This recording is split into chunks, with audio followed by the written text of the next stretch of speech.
Hola, ¿qué tal? Muy buenas noches, estimados hermanos en Cristo nuestro Señor. Qué alegría poderlos saludar en este miércoles 12 de noviembre, 7 de la noche en punto, en toda Colombia. Llueve y llueve sobre mojado aquí en la ciudad de Bogotá. Y pues acabando de llegar también de la Sagrada Eucaristía, nos unimos en oración por este diplomado que estamos llevando en la introducción a la teología.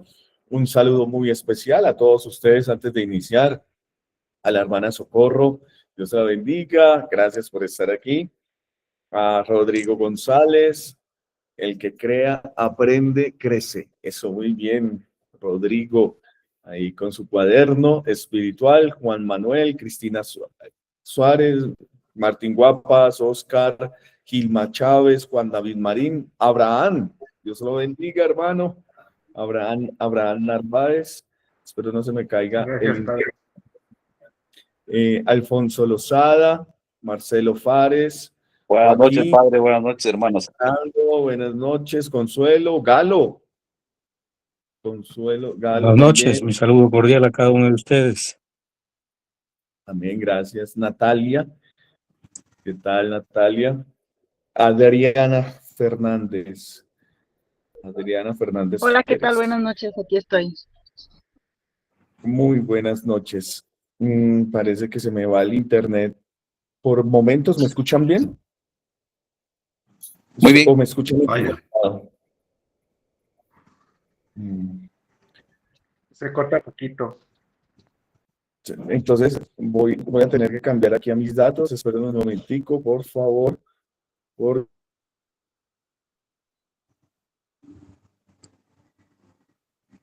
Eso, a ver. Ahora sí, es que cuando llueve el Wi-Fi comienza a fallar. Ahora sí me escuchan un poco mejor. Espero que nos podamos conectar bien. Voy a tratar aquí de conectarme también desde el iPad, que pues es el medio por el cual yo escribo y me parece pues muy importante que esté también conectado al mismo Wi-Fi. Eso, muy bien. Vamos a comenzar en esta sesión. Les pido por favor que nos pongamos en oración con esta oración para abrirnos al Espíritu Santo de Dios, la oración que nos permite conectarnos con nuestra interioridad y abrir el cielo. Digamos todos juntos en el nombre del Padre, del Hijo y del Espíritu Santo. Amén. Oh Creador inefable, tú que eres la verdadera fuente de luz y soberano principio de la sabiduría, dígnate infundir en las tinieblas de mi entendimiento un rayo de tu claridad, apartando de mí la doble oscuridad en que he nacido, el pecado y la ignorancia. Tú que haces elocuente la lengua de los niños, instruye mi lengua e infunde en mis labios la gracia de tu bendición. Dame agudeza para entender, capacidad para asimilar, método y facilidad para aprender, sutileza para interpretar y gracia copiosa para hablar. Dame acierto al empezar, dirección al progresar y perfección al acabar. Tú que eres verdadero Dios y hombre, que vives y reinas por los siglos de los siglos. Amén. Padre nuestro que estás en el cielo, santificado sea tu nombre. Venga a nosotros tu reino, hágase tu voluntad en la tierra como en el cielo. Danos hoy nuestro pan de cada día, perdona nuestras ofensas, como también nosotros perdonamos a los que nos ofenden. No nos dejes caer en la tentación y líbranos del mal. Dios te salve María, llena eres de gracia, el Señor está contigo. Bendita tú eres entre todas las mujeres y bendito es el fruto de tu vientre, Jesús. Santa María, Madre de Dios, ruega por nosotros pecadores, ahora y en la hora de nuestra muerte. Amén. Gloria al Padre, y al Hijo, y al Espíritu Santo, como era en el principio, ahora y siempre, por los siglos de los siglos. Amén. Que Dios nos siga bendiciendo, llenando de su amor, de su paz, que sea Él el que nos llene de su gracia, en el nombre del Padre, del Hijo y del Espíritu Santo. Amén. Bueno, yo creo que ahora sí puedo compartir aquí. Turururú, turururú. So, vamos a compartir desde el iPad esto tan importante el día de hoy. Cada día trae su afán, ¿cierto? Y bueno, bendito sea Dios. A mitad de semana podemos encontrarnos y poder seguir adelante. ¿Quién hace teología? Terminábamos hace 8 días con esa pregunta: ¿quién es el autor? ¿Quién es el sujeto de la teología?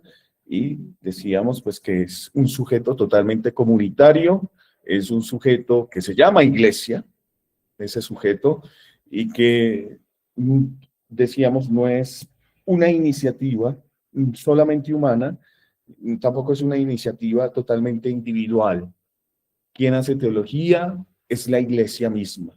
Y por eso decimos también que al hacer teología el ser humano utiliza la razón, que es fruto de la misma creación de Dios.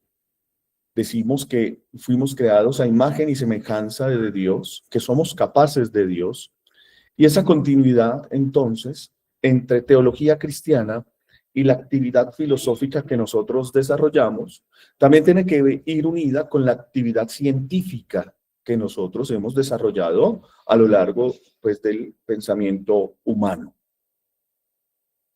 Entonces, hoy vamos a ver cómo la teología es un desarrollo espontáneo también de la fe que está unida a la razón. Porque la teología tiene su propio método y es algo por lo que hemos nosotros luchado. Nosotros podemos vincular a la teología dentro de las ciencias sociales, como se ha hecho en algunos ministerios de educación.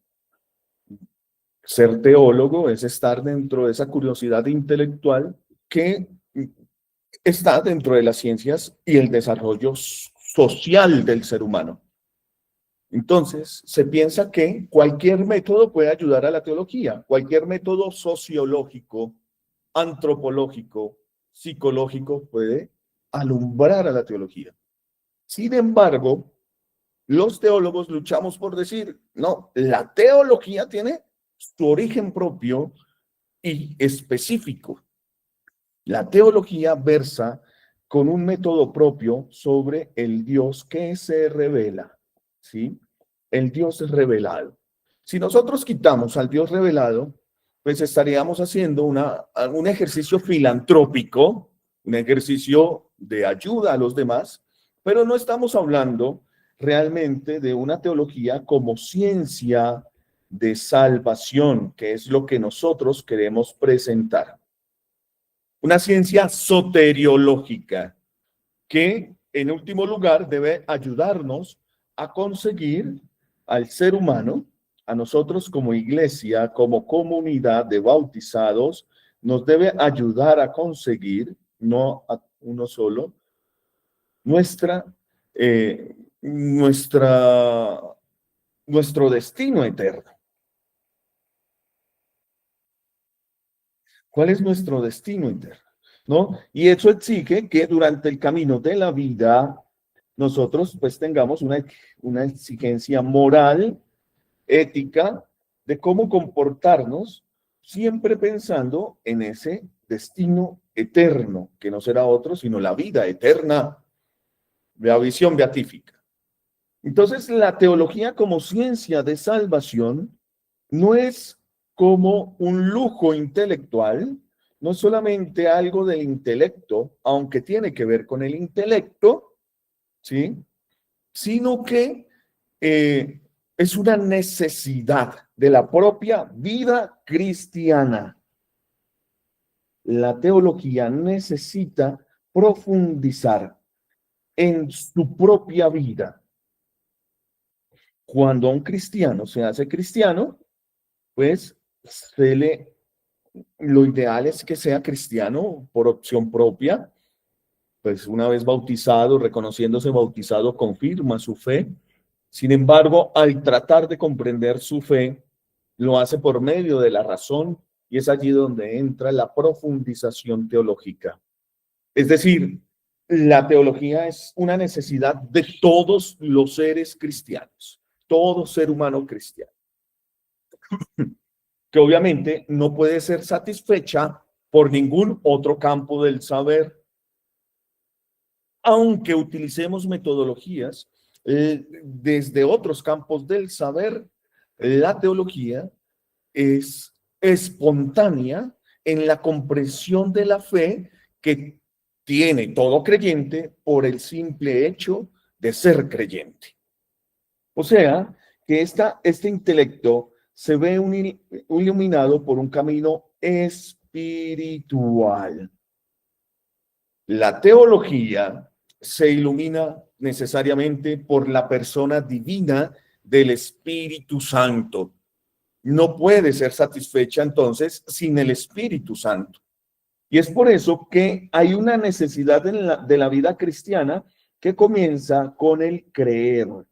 El creyente es aquel asistido voluntariamente por el Espíritu Santo. Y ese espíritu lo lleva a una comprensión mucho más razonable y mucho más desde la fe de estos misterios revelados. Esta comprensión deriva entonces de una asistencia espiritual que me ayuda a creer como necesidad cristiana para encontrar, y hemos dicho, la verdad. La verdad que es fundamental. Yo soy un buscador de la verdad. Mi interioridad busca la verdad constantemente. Por eso, esta comprensión deriva de la atención de la mente que se inclina hacia la verdad. Tanto mi intelecto como mi voluntad, como potencias del alma, dirá Santo Tomás de Aquino, se inclinan hacia la verdad. Obviamente, la verdad para nosotros no es una comprensión que hemos armado. La verdad, dirá San Agustín de Hipona, buscando la verdad, cuando lee el Hortensio de Cicerón, encuentra que hay una verdad suprema sobre todas las verdades que pueden haber, que hay una verdad que es un trascendental, dirá Aristóteles en su Metafísica. El trascendental de la verdad que va unido al amor, que va unido a la belleza, que va unido al ser, que va unido a la bondad, que va unido a la unidad. 5 trascendentales, ¿sí?, que nos marca la metafísica aristotélica para decir, pues, que no puede haber verdad si no hay amor, si no hay bondad, si no hay belleza, que es un añadido, obviamente, si no hay bondad y si no hay unidad y si no hay una comprensión del ser en cuanto esencia, en cuanto ser. Esto lo va a recuperar Santo Tomás de Aquino en su librito que se llama El ser y la esencia, que escribe hacia los 20 años de edad, una obra filosófica en donde nos muestra cómo estos trascendentales llevan a la comprensión de un trascendente que nosotros, por fe, le damos el atributo de ser nuestro Dios revelado.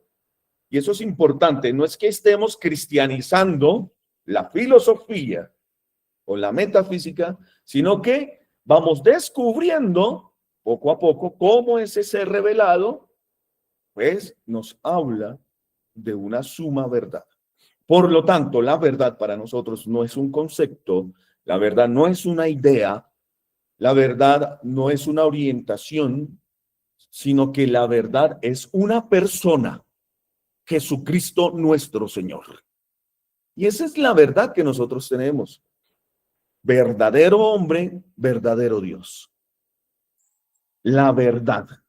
Y por eso la teología existe, porque es en primer lugar un desarrollo natural y espontáneo de la vida de fe que busca la verdad.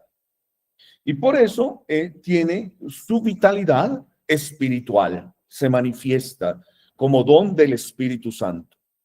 Entonces, quien de verdad ama a Dios, verdaderamente lo hace, desea conocerle con más profundidad y con más detalle.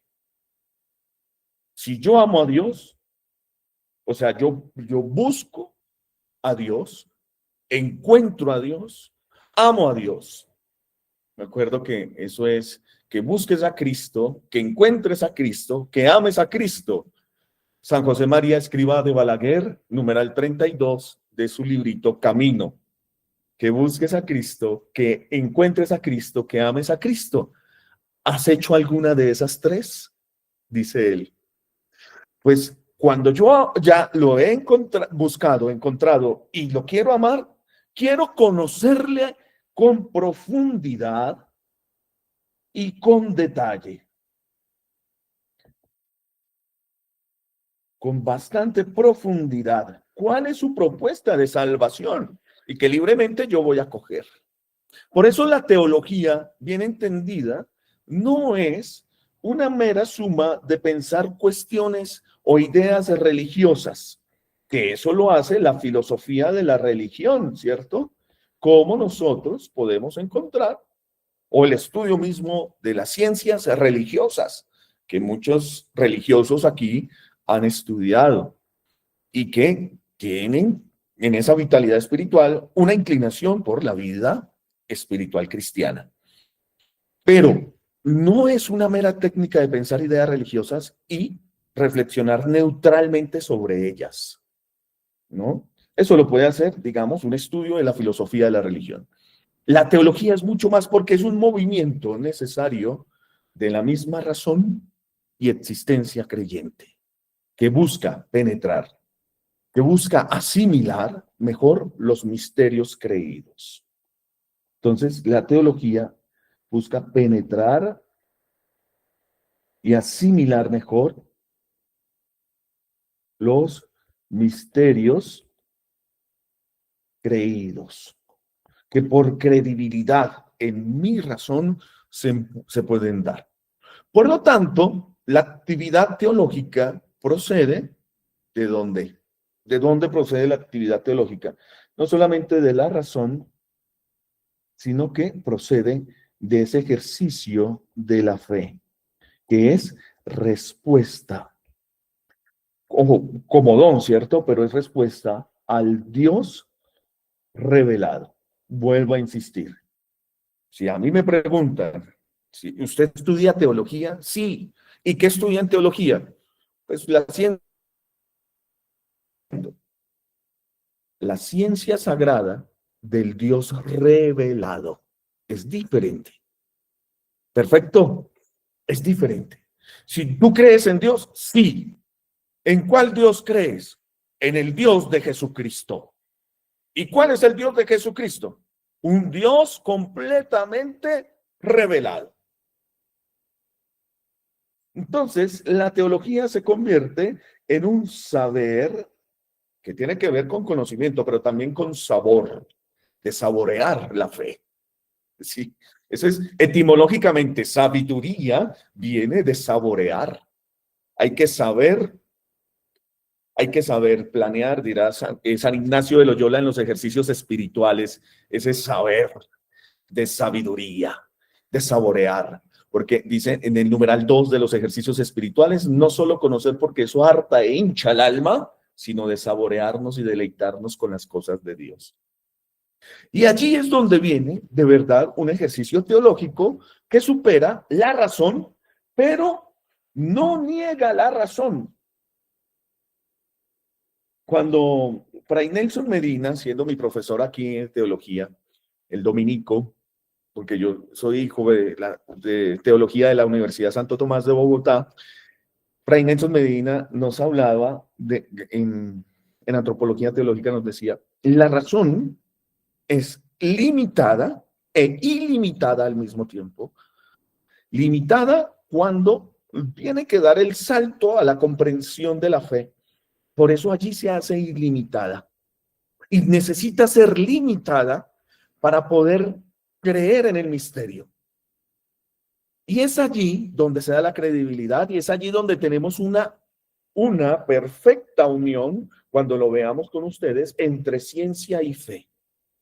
Porque el verdadero científico es el que descubre que sus leyes en las cuales se ampara para poder demostrar la existencia de la realidad, los números, la física, la química, en últimas, tiene que dar un salto de fe a la comprensión de la ley que es universal, que sostiene todas las leyes con las cuales él trabaja.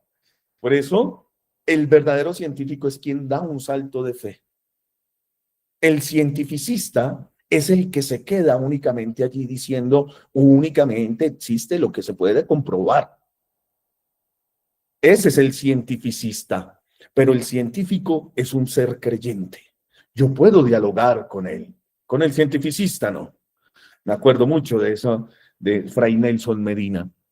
Y por eso, la existencia de la teología se explica por las características propias de la fe y no de la razón. Por eso la teología es el estudio de la ciencia sagrada del Dios revelado. No es la teología el estudio como ciencia del trascendente que hace una transformación sociocultural, como bien lo dicen desde otro método que no lo voy a mencionar ahora para que no se hable mal de esos otros métodos, sino que hay que comprender en principio que la característica, la existencia de la teología se explica por las características propias de la fe, que ya por un lado posee ya su objeto de estudio, que es Dios, aunque su objeto sea un misterio. Y misterio es diferente a enigma. El misterio lleva a otro misterio. El misterio no se desvela de un momento a otro como un enigma. No, el enigma tú lo resuelves y queda resuelto, se esclarece. El misterio te lleva a la profundidad de otro misterio y de otro y de otro. Por eso Dios es misterio y el único teólogo que conoce su propio misterio es Dios mismo. Y ese es el continuo movimiento que nosotros queremos hacer hacia Él, porque Él de una forma u otra nos llama hacia Él con el fin de aprehenderlo, una H que es diferente, con el fin de aprenderlo mejor y en lo poco que conocemos, amarlo más. Aprenderlo mejor y amarlo más. Bueno, ciertamente la teología ha tenido un desarrollo como ciencia y la teología del siglo XX ha sido muy enriquecedora. Tenemos varios teólogos.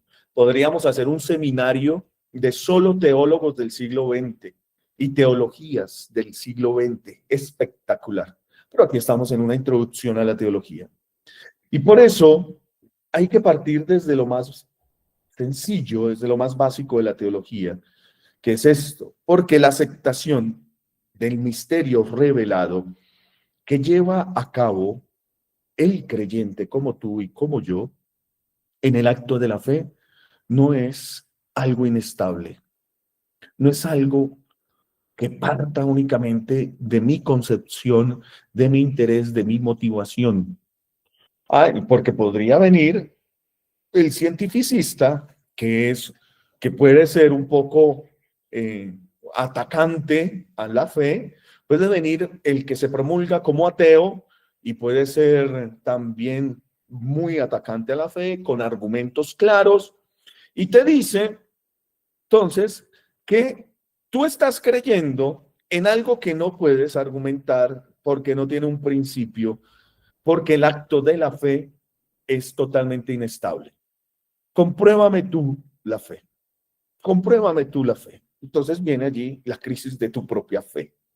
Y es donde te vas a hacer yoga o te vas a hacer otras cosas menos a misa o a vivir los sacramentos porque entras en una crisis. De verdad, ¿dónde está Dios? ¿No? Y así te cogen con la existencia del mal. ¿Y dónde está Dios? Si estuviera Dios, ¿tú por qué tienes que sufrir? ¿No? La cuestión del sufrimiento, los pobres, la necesidad, todo. ¿Dónde está Dios? Y entonces tú comienzas a dudar en tu fe. Y por eso entonces Dios se vuelve como una idea que necesita el ser humano. Entonces la existencia de la teología, cuando el creyente en el acto de la fe la quiere abarcar, no es realmente inestable, sino que es firme por su propia naturaleza. Es firme. ¿Por qué? Porque excluye toda duda o toda vacilación acerca de lo que se cree. Lo más principal de nosotros es, entonces, excluir la idea de que Dios es un demiurgo, de que Dios es una persona que creó y se fue y no le importa su creación, como lo creen los deístas, o que Dios, el Dios de nosotros, es un Dios fabricado, como de pronto se puede observar desde filosofías de la sospecha, que van a ser fruto de la modernidad, que Dios es más como una idea necesaria para el ser humano, para poder dominar, para poder alienar, ¿no? Dirán algunos. Esto es porque la razón, entonces la fe no es inestable y por eso necesita de su unión completamente con la razón, porque la razón impulsada ahora en esa unión propia con la voluntad, sí, porque la razón tiene que unirse a la voluntad del creyente, o sea, inteligencia y voluntad como potencias del alma. Entonces, la razón impulsada por mi querer, por mi voluntad, admite firmemente la verdad revelada, a pesar de no ser evidente, a pesar de no ser consciente en ella, pero sí la admite. Y es aquí donde yo les digo que existe la credibilidad. Yo puedo creer lo que la fe me propone por medio de la razón. Yo lo acepto y lo quiero. La razón, iluminada por la fe, lleva a querer y profundizar mucho más en ese movimiento de mi ser, a encontrarme con el ser que es Dios. Por eso, de una manera que ni entiendo, que no es evidente, que no puedo concluir en este momento.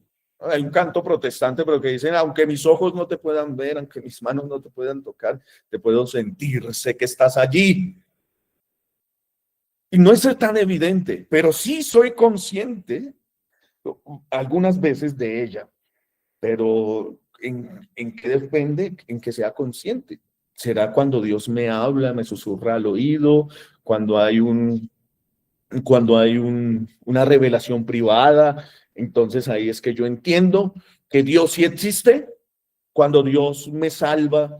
Hace poco conocí a una señora aquí en un pueblo, en Caquesa, una señora que en el primer viaje de aquí de Bogotá a Cartagena, a la costa, el avión tuvo un siniestro y fue la única sobreviviente. La conocí. Y ella decía, Dios, yo no creía en Dios. Yo soy la única sobreviviente y Dios me salvó. ¿No? Lo que pasa así, en esas experiencias límite, como dice Skillebeck, Dios me salva, aunque yo no pueda creerlo. ¿Será que por ahí es donde empieza la fe? Algunas veces sí, pero si vamos a más profundidad, como a la epistemología de todo esto, la fe comienza en un acto del querer de Dios, es un don de Dios, no es un don mío, o sea, no es producto de mí mismo. Hoy creo que el Dicasterio para la Doctrina de la Fe negó una revelación privada en España. Por ahí salió la noticia, ¿sí? de hace unos años. La iglesia también es madre y maestra en saber cómo Dios va haciendo que la teología sea posible y necesaria. Es firme, es posible la teología. No es una ficción, porque ese es el problema que vamos a tener después en después cuando se da el giro antropológico, se dice, no, pero es que la teología se queda solamente en la especulación, se queda solamente en lo abstracto. Y nosotros decimos, no, la teología es posible y necesaria porque el objeto de la fe, que ustedes ya saben cuál es el objeto de la fe, ¿cierto, Alfonso? El objeto de la fe es Dios revelado, se presta a sí mismo, en sí mismo a una reflexión. Dios, creemos firmemente que Dios quiere que nosotros lo reflexionemos. Claro, esto se puede entender de otras maneras, pero quiere decir que Dios como objeto permite que nosotros, permite que nos encontremos y que le reflexionemos a partir de nuestro intelecto por medio de la fe. Así que si el creyente va aceptando los misterios de la revelación, es porque considera que no está que esto tiene sentido por Dios, y esa categoría es muy importante incluso para la filosofía, la categoría de sentido que nos lleva a un horizonte, que esto tiene asuntos fundamentales que afectan mi existencia,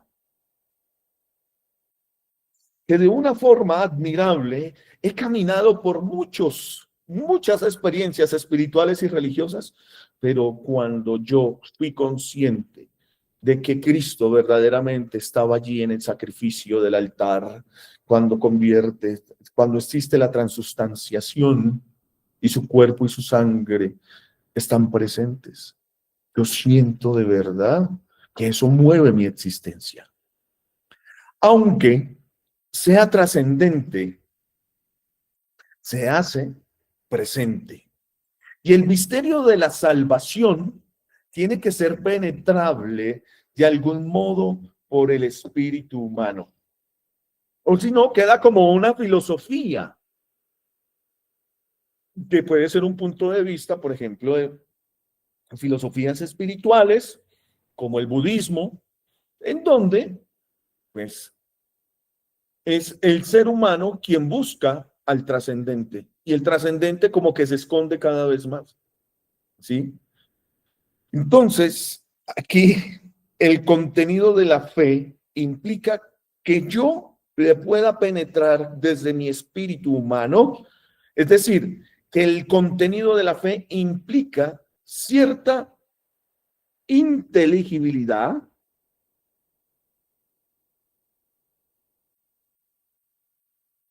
cierta coherencia, que esto lo vamos a ver como características propias de la teología cuando se refuta a los filósofos, y puede convertirse en objeto de reflexión y en estudio más profundo. Entonces, de aquí se deriva ciertamente una teología científica,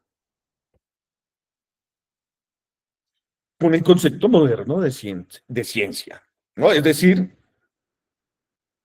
y lo vamos a ver cuando hablemos de ciencia y teología, pero aquí lo adelanto un poco, es que exige, al ser la teología científica, exige una reflexión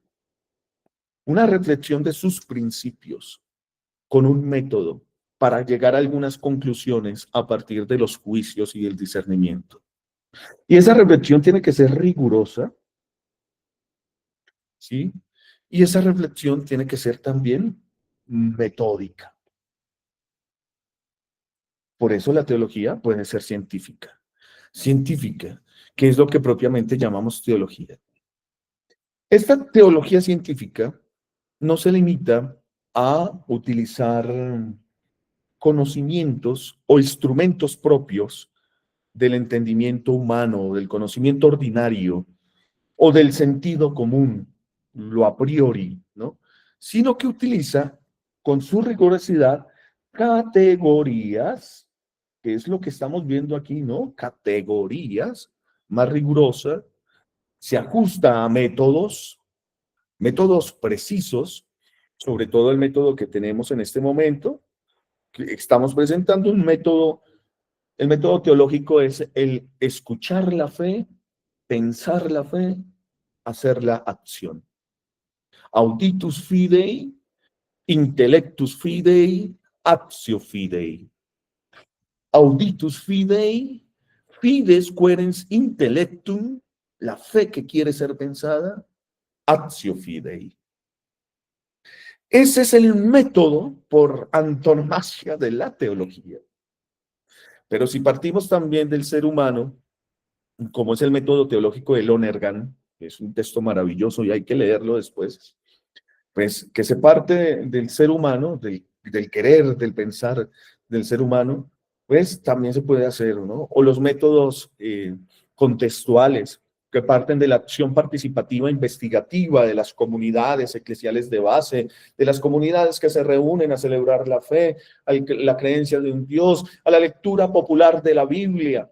Claro, todo eso, pero sabiendo que la iglesia nos habla de un Dios revelado, que le escuchamos, le pensamos y lo hacemos vida, acción. Bien, hasta aquí entonces tenemos esto tan importante que es introductorio, totalmente introductorio de la teología que se va desarrollando en esa espontaneidad de la fe. Y también hemos contestado a la pregunta ¿qué es teología? ¿Qué? Cuando preguntamos por el qué, que fue la primera sesión también, estamos preguntando por la naturaleza de las cosas, por el origen, por el principio, ¿cierto? ¿Qué es el ser humano? O sea, ¿qué es el principio? Cuando preguntamos por el quién o cómo es la teología, ya por las mediaciones que nosotros podemos tener para llegar a ese qué. Bueno, pues entonces, es preciso decir que la teología nos ha llamado a nosotros como ha sido la mejor expresión para decir qué es la ciencia. O sea, la categoría teología, que para nosotros es, pues, saber, es lo que estamos estudiando, fue a lo que me matriculé, sí, pero esa categoría no son, esa categoría no fue en principio cristiana, no fue cristiana, ¿no? O ni siquiera el término teólogo, o sea, los mismos teólogos, los mismos apóstoles, no le podemos, o sea, les aplicamos esos términos a la tradición apostólica, a los teólogos de los primeros siglos, pero realmente no se llamaban así, ¿cierto? O sea, en la época de Jesucristo, Jesucristo nunca dijo, vamos a hacer teología. Hubo un pastor que perdió una oveja, ¿no? Entonces comienza. Él dijo, yo soy el teólogo, la verdad y la vida. No, él no dijo que era el teólogo, ¿no? ¿Cierto? Pedro, tú eres teólogo y sobre esta piedra edificaré mi iglesia. No, ¿cierto? No. O sea, teología realmente no es es un concepto que es tomado de el mundo helénico, del paganismo, de los antiguos griegos. ¿Sí? Y lo podemos rastrear, existe incluso en el mundo griego, antes de nuestro Señor Jesucristo, obviamente. Recuerden ustedes que Grecia o los griegos, el mundo helénico antes de nuestro Señor Jesucristo, con Pompeyo, llegan, no recuerdo el año, discúlpenme, en la historia de la salvación, pero el desarrollo de la filosofía griega, que después va a permear al mundo judío, es totalmente rica en su propia historia. Entonces, los griegos utilizaban el término teología y teólogo para hablar de los relatos de los poetas. Ahora, habría que investigar que era un poeta en el mundo griego antiguo, que no es lo mismo un poeta en la actualidad, ¿cierto? El cambio semántico es cierto, no es lo mismo. Poetas como aquellos que escribían textos tan admirables como la Ilíada, la Odisea, que se refieren a los dioses. Textos referidos a los dioses, por ejemplo, como Homero o Hesíodo, que tenían unos relatos maravillosos hacia los dioses. ¿Sí? Ay, perdón. Dioses con D minúscula, porque hacia el panteísmo griego. Muchas gracias, ya revisamos allí el chat. Hacia el panteísmo griego.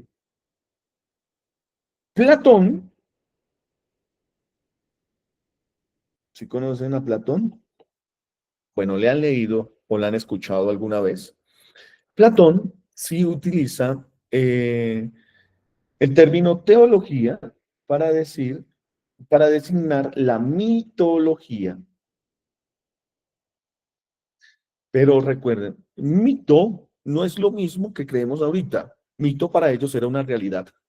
Para nosotros es algo ficcioso, ¿cierto? Los mitos griegos, que por eso se llaman así, pero porque es el desarrollo de cómo los dioses entablan relaciones con los hombres y que eso era creído y celebrado en su panteísmo. Entonces, los mitos, la mitología, tiene un valor y un sentido mucho más profundo que creer que eran historias ficciosas. Era la manera religiosa en la que ellos pues, construían su propia relación con los dioses. Aristóteles lo utiliza en lo que yo dije, en la metafísica, en su metafísica, para referirse a como a la manera de reflexionar. O sea, la teología es como si fuera una reflexión sobre la realidad, que no es nada práctico, sino queda como en una filosofía teórica. ¿Sí? Allí en el libro sexto de la metafísica, utiliza Aristóteles la palabra teología para referirse a eso, como algo dividido en tres partes, ¿no? Esa filosofía teórica que se dividía en el estudio de los números con las matemáticas. Luego se pensaba en la física. Y después sí venía la teología como para decir que la teología era aquí mismo como un sinónimo de metafísica. Lo que está más allá de lo físico, lo que es un número, lo que es una estructura física. Entonces, la teología era sinónimo de metafísica, en últimas, para Aristóteles. Y los filósofos estoicos lo van a utilizar, este término, el estoicismo, del siglo II antes de Cristo, que comenzaron a ampliar esa voz de teología, la ampliaron y la designaron para explicaciones sobre los dioses, explicar a los dioses desde el intelecto, desde la misma razón, que suele de ser de orden poético, mitológico, cultural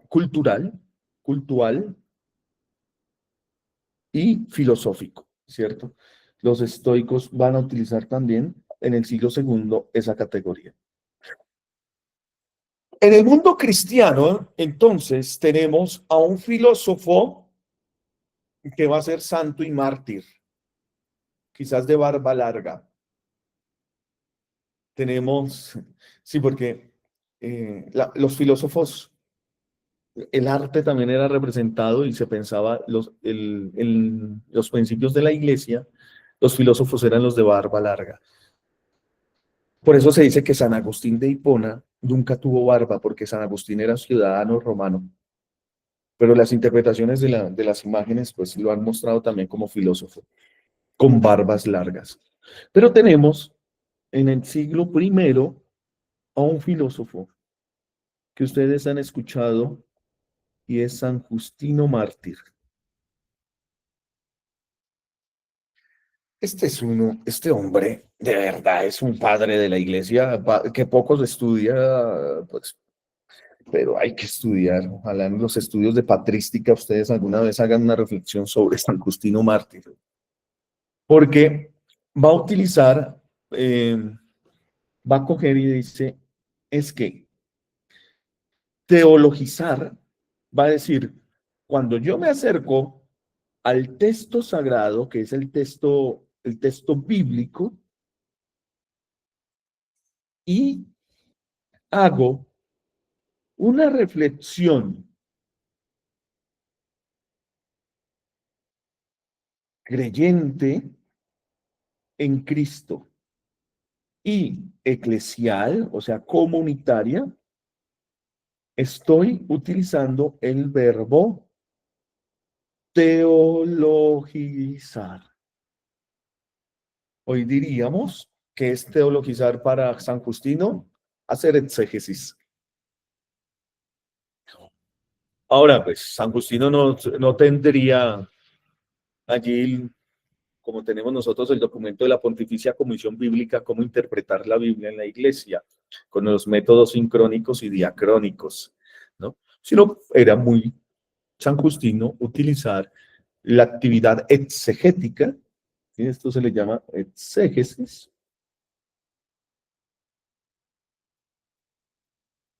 y hacer eso se le llama teologizar, que es la actividad que hicieron los primeros padres. Fueron al texto bíblico y comenzaron a hacer sus reflexiones. Y comenzaron a ver que en el Antiguo Testamento era latente el Nuevo Testamento y que el Nuevo Testamento era patente del Antiguo Testamento. Y comenzaron a encontrar teofanías de la Trinidad en el Antiguo Testamento con esas lecturas bíblicas iluminadas con los ojos de Jesús. Y además de teofanías, cristofanías o sea, presentaciones directas de Cristo, como también a esas cristofanías, pues, características o formas de cómo Cristo se podía interpretar en acciones propias de la historia de la salvación. ¿Sí? Allí los padres de la iglesia comenzaron a tener un, un, un, un método, sobre todo analógico o de la analogía, que es muy de la escuela de Alejandría. Tenemos a un gran intérprete, un gran exégeta, ¿no? San Clemente de Alejandría. ¿A quién tenemos allí más, no? San Cipriano de Alejandría. San Cipriano. San Cipriano es de San Cipriano de Cartago, creo, pero es hijo de la escuela alejandrina. Tenemos a Orígenes de Alejandría y otros tantos que van a ser hijos de esa manera de cómo leer no tan literalmente el texto sagrado, sino que se van a acercar muchísimo, muchísimo a interpretar la Biblia quizás desde una forma pragmalingüística, una forma retórica, una forma narrativa, que esos son los métodos sincrónicos. ¿Y cómo van a encontrar, por ejemplo, San Clemente de Alejandría, que en la Sagrada Escritura hay un conocimiento verdadero de Dios? Ese conocimiento que yo puedo llegar a tener verdadero de Dios es teología. Mientras que todo lo que se convierta en fuera de la Sagrada Escritura como las fábulas mitológicas, que sigo diciendo, no es que sean algo ficcioso, sino era la forma de cómo los griegos creían. Las fábulas mitológicas las va a llamar más teogonías. Teogonía o teogonía, ¿vale? Diferente a teología. Ya va a ser una separación. Nosotros en filosofía estudiamos teodicea, que tiene una base en todo esta de la teogonía o diferentes teogonías de los primeros siglos. Hablábamos, también está, permítanme hablarles de Orígenes de Alejandría. De Orígenes va a ser también muy sabio y nos va a decir, con base en el texto sagrado, siempre con base en la Biblia y en la tradición apostólica, en la predicación apostólica, siempre nos va a decir, teología es una doctrina. Ya no es un conocimiento, sino es una doctrina. Pero tendremos que saber qué doctrina es. Por eso necesitamos unos símbolos de fe que se van organizando a través de la liturgia, sobre todo la liturgia bautismal. ¿Tú crees en Dios, que es Padre, Hijo y Espíritu Santo? ¿Crees en Jesucristo como Hijo de Dios, Verbo encarnado? Que esto es lo que va a descansar en el concilio de Nicea del 325. Estas doctrinas que van conformando símbolos de fe y van a decir, esta es la doctrina recta sobre Dios. Porque incluso se ha luchado mucho por saber cuál es la recta doctrina. Y es lo que el Santo Oficio quiso hacer y que pasó después a ser dicasterio para la doctrina de la fe actualmente, ¿no? Y que nos da textos y nos quiere aclarar cosas sobre la recta doctrina sobre Dios. Y que esto ha traído grandes guerras, ¿no? Por ejemplo, saber que las herejías, que son inteligentes, ¿no? Esas heterodoxias, por ejemplo, cultivaron también guerras entre pueblos, guerras. Por ejemplo, en España, los visigodos, que eran arrianos, católicos arrianos, pelearon contra los católicos españoles, ¿sí? Y cómo, pues, de alguna manera, el arrianismo, el tema religioso de la comprensión del Dios revelado, ha tenido grandes complicaciones para creer, y así se conquistan los visigodos, y los visigodos se vuelven católicos, pero con vicios arrianos. Es una cosa impresionante, ¿no? Solamente por nombrar algo en la historia de la humanidad. Tenemos a un historiador grandísimo de Cesarea de Filipo, que se llama Eusebio. Todavía, esta historia de Eusebio la podemos tener nosotros, ¿no? Eusebio de Cesarea. Eusebio de Cesarea. Me acuerdo cuando comencé a estudiar historia de la iglesia, el primer texto que me mandaron a leer fue ese. Historia de Eusebio de Cesarea. Y allí nos dice, en una obra que tiene, ya Eusebio le da a un texto, hijo de todo esto, y siendo historiador, teología eclesiástica. Teología eclesiástica va a ser la obra de Eusebio, donde él va a marcar una voz. Ustedes saben que los diccionarios actuales de teología, o en otras ciencias sociales, los diccionarios hablan de voces, ¿cierto? Entonces, a la voz teología, con Z, a la voz, cuando estaba haciendo la maestría en teología, nos pedían solo voces para construir diccionarios. La voz teología aparece por primera vez en un libro cristiano que se llama Teología Eclesiástica. Y allí Eusebio de Cesarea va a comenzar a narrar cómo desde la predicación apostólica comienza a darse unos símbolos de fe en donde los cristianos comienzan a ser cristianos. Tenemos también a otro grande de Cesarea, San Basilio de los padres capadocios, de la Capadocia, y es el primero que nos va a decir, oiga, teología es como la doctrina sobre Dios. Vamos a hacer una separación ahora entonces. Si usted vio de Cesarea, dice teología eclesiástica, y aquí lo marca desde la historia, teología entonces viene a ser, como dice Orígenes, una doctrina realmente recta sobre Dios, doctrina sobre Dios, y es preciso marcarla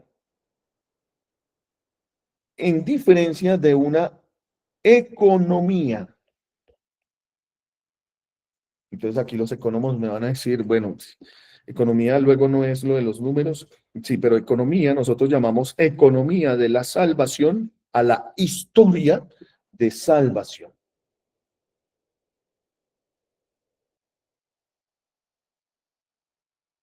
Bien,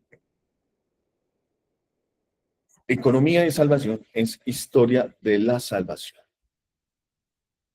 Bueno, después nace en el año 345, perdón, 354, 354.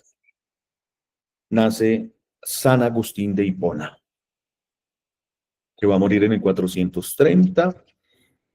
Él utiliza el término teología de una forma admirable entre los padres de Occidente, padres de la iglesia occidentales, dentro del ámbito latino, porque estos San Basilio, Eusebio, demás, pues tenían más que todo una escritura en griego, y la aparición en el latín y en Occidente, el término de teología ya va a ser un poco más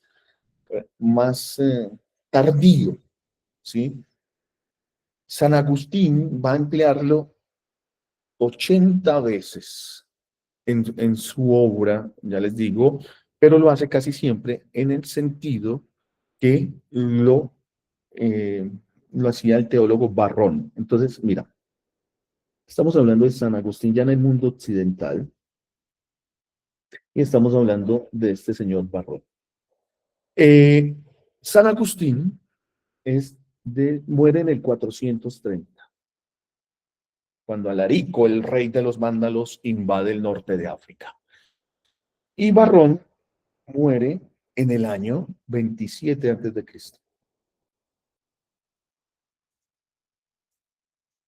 ¿Sí? Barrón distinguía entre teología física, que también la llamaba teología natural.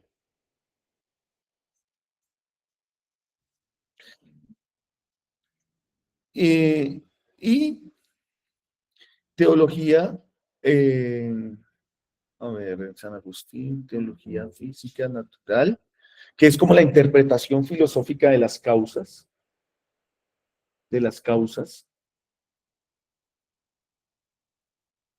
Son tres. Teología poética,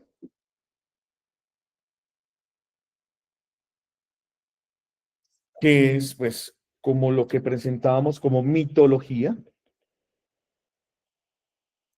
y teología política, ¿sí?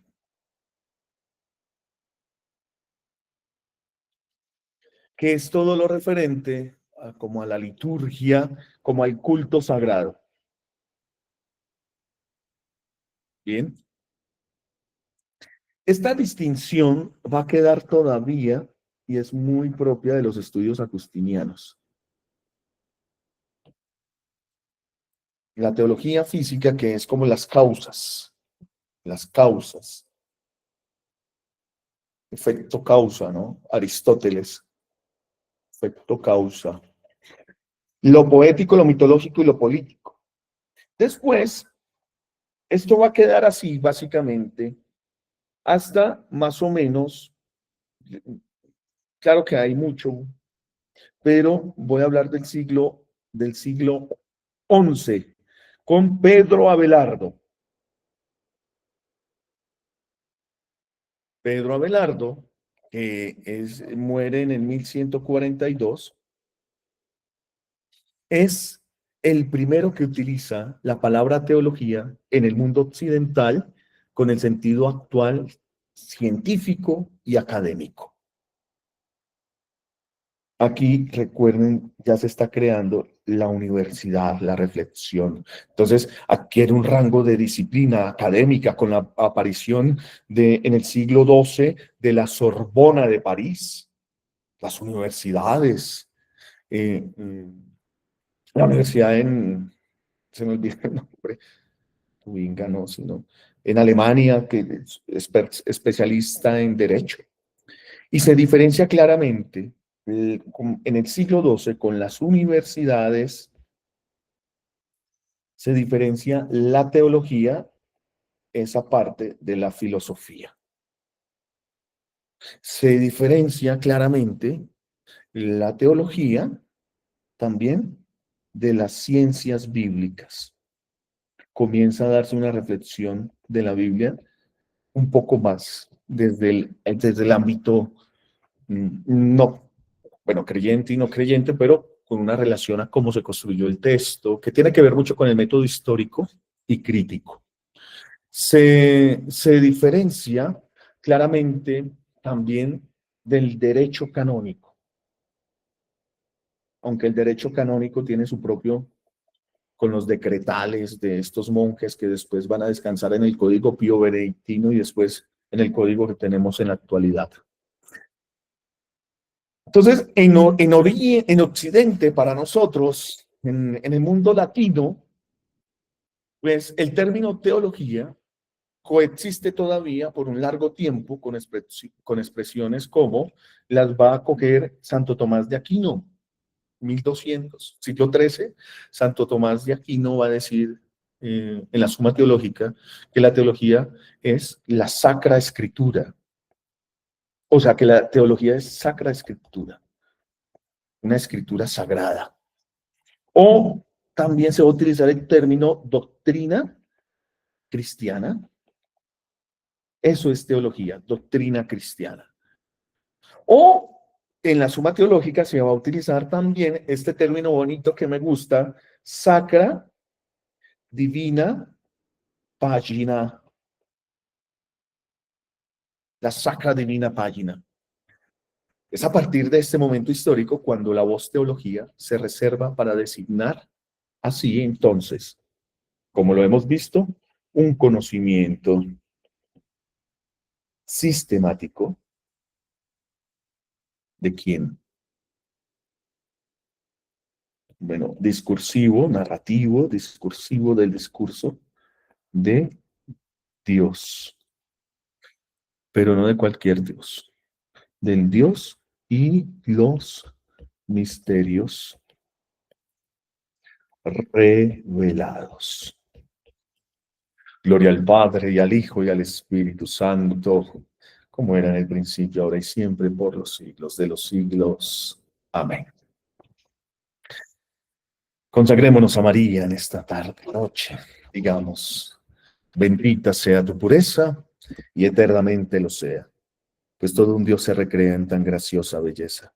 A ti, celestial princesa, Virgen Sagrada María, yo te ofrezco en esta noche alma, vida y corazón. Mírame con compasión, no me dejes, Madre mía. Mi corazón a tus plantas pongo, bendita María, para que a Jesús lo ofrezcas junto con el alma mía. Amén. Que Dios Todopoderoso nos bendiga, nos ilumine y nos lleve a estudiar una teología que enriquezca nuestra fe. En el nombre del Padre, del Hijo y del Espíritu Santo. Amén. Muchísimas gracias. Yo creo que llego hasta aquí. Me he pasado 5 minutos. Debo trasladarme ahora. Y hace unos minutos el libro de teología que decía así, cuando ando muy bien. 322 antes de Cristo, Pompeyo, Grecia. Verdad absoluta y verdad relativa. Bueno. Fernando, ya. ¿Habrá algún doctor de la iglesia que te lo